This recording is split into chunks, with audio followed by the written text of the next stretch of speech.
Hi everyone, welcome back to the Quilty Life with Jenn Burt. We are going to continue our exploration of stack work, this time with a block that has a really ridiculous name.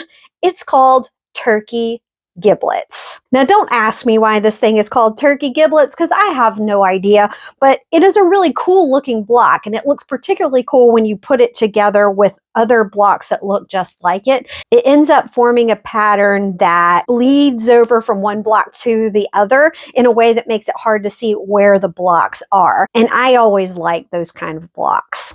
Now in episodes 13 and 14, we also did stack work, but in those, we did it in a different way that I am going to do this one for you.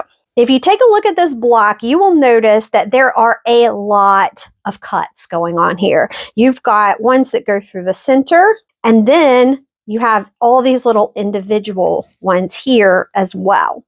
So if we used the same method that we used in episodes 13 and 14, we would end up having to make tons and tons of cuts. And we would end up having a lot of pieces to try to keep track of, and maybe our lunch trays wouldn't even help us contain the madness.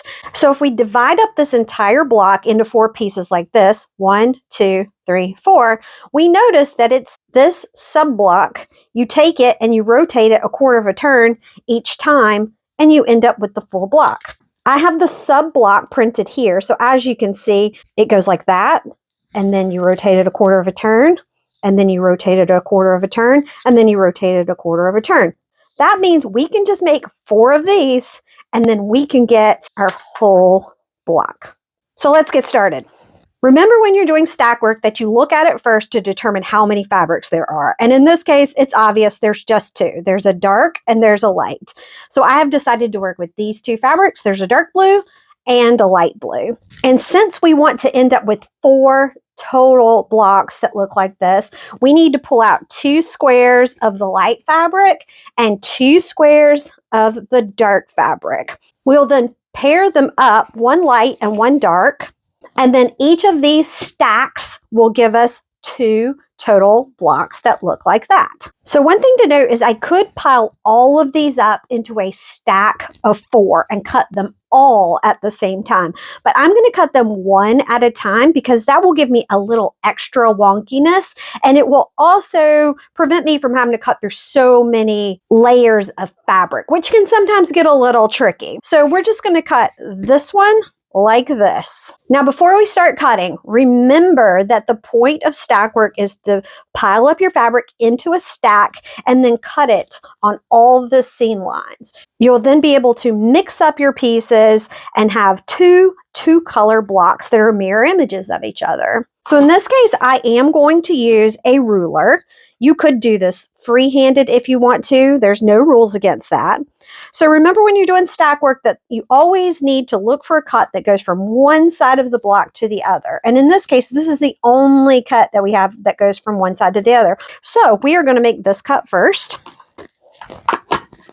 And now we need to go in here and make these 4 subcuts. So we're going to split this apart like this. And then we're going to look at, let's make this cut next. So these triangles are obviously bigger than this, but this is about halfway across the block. So this is about halfway, and then we're going to go up at an angle about like that. So you don't have to be precise with this. You don't have to measure. I just looked at this and say, that looks like that. And so that's where I'm going to cut. And then I'm going to do exactly the same thing for up here. I'm going to move my ruler. I'm going to put it about right here, and then I'm going to cut. And now I'll do exactly the same thing on this other side. And there we go. So I have made this cut and then all 4 of these individual little subcuts. I'm going to move this over to the side and I'm going to cut this one in exactly the same way. And now we have all of our pieces that we need to make this. Okay, so I've pulled out another lunch tray so that we can get all of our pieces all organized before we take them over to the sewing machine. I want to build 2 of them that look like this and 2 of them that look like this. And in reality, these are exactly the same. I've just got one laying the other direction. Let's build this one first. So we've got one dark, and then we've got a light going in the other direction. So a dark and then a light. And then we need a dark up here. And then we need a light right here. We need a light on this side. And then a dark right there. And now all the pieces that are left down here become the other black. So you only have to build this one. You have to think really hard when you build this one. But whenever you only have 2 fabrics, there's not much thinking left to do. You just throw them up there and then you have your pieces. So we'll do the same thing on this side. We want a light in the top corner and a dark over here and a dark up here and a light on this side and then light on that side and dark over here. And then all these pieces just become the other block. So how are we going to sew these together? Well, remember when you do stack work, it's always helpful to think of it as sewing it back together in the opposite order that you cut it. So the last cuts that we made were these little shortcuts. So those will be the first seams that we sew. In other words, we're going to sew these 2 dark pieces onto this and these 2 light pieces onto that. So I'm going to go ahead and sew these 4 seams. So now I just need to press. And in this case, I have 1 dark and 1 light fabric. So it makes sense to always press towards the dark fabrics. And in this case, when you do that, you've pressed in this way and out that way. So your seams will nest nicely and you won't end up with a lot of bulk. So I'm going to take this over to the ironing board and press these pieces nice and flat. And now, as usual, I'm going to come in here, straighten up these edges, and then sew them together. So as you can see, if I press this seam to one side, it's going to get a little bulky. So I am going to press this seam open.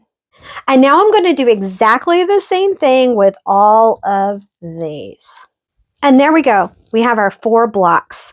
So our next step is to rotate these in such a way that it's making this layout. So let's start in this corner. So we need the dark to be here and the light here.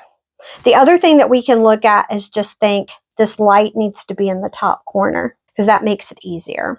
Then in this one, we turn it this way. It gives us the dark here, the light there, and the light pointing in that direction. This one here, it's already going the right way because we have the light and the dark and then the light pointing in that direction. And then this one we rotate here because we have the dark and then the light is pointing off that way. So this is our orientation. So now we just need to sew these together. And I think I'm going to do that by sewing these 2 together and these 2 together and then sewing the halves together. So I'll do that now. This seam's going to get bulky if I try to push it to one side, so I'm going to press that seam open. And now I'll do the exact same thing with these. And then the last seam, we just need to straighten each of those up and sew them together.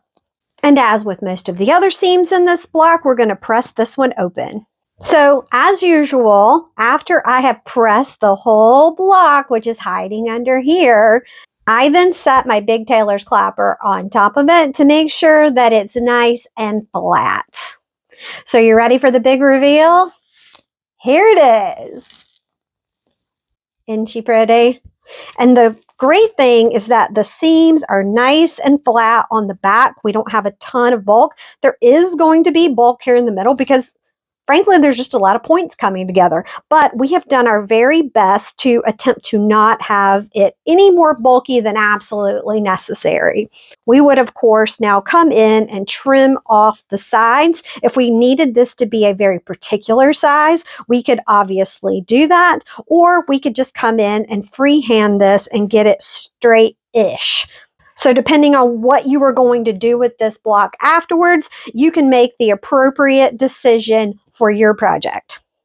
So as you can see, this really does have the look and feel of the original turkey giblet block, but it's not perfect. You don't have that perfect octagon shape in the middle. There's some gaps. Some things are bigger or smaller, but I actually think this looks even cooler than the original block. When you put a lot of these together, it will feel like they've sort of settled into this arrangement instead of being super precise and on purpose. It will force the viewer to look all around and it won't get bored looking at this quilt ever. So whether you decide to go and make a turkey giblet block of your own, or find another block that's similar that has the 4 pieces that are mirrored, I hope you'll give this variation on stack work a shot, because it's a lot of fun and can make you some really cool looking blocks in a very improvisational and liberated way. I'll see you again here next time for another episode of The Quilty Life with me, Jenn George Burt.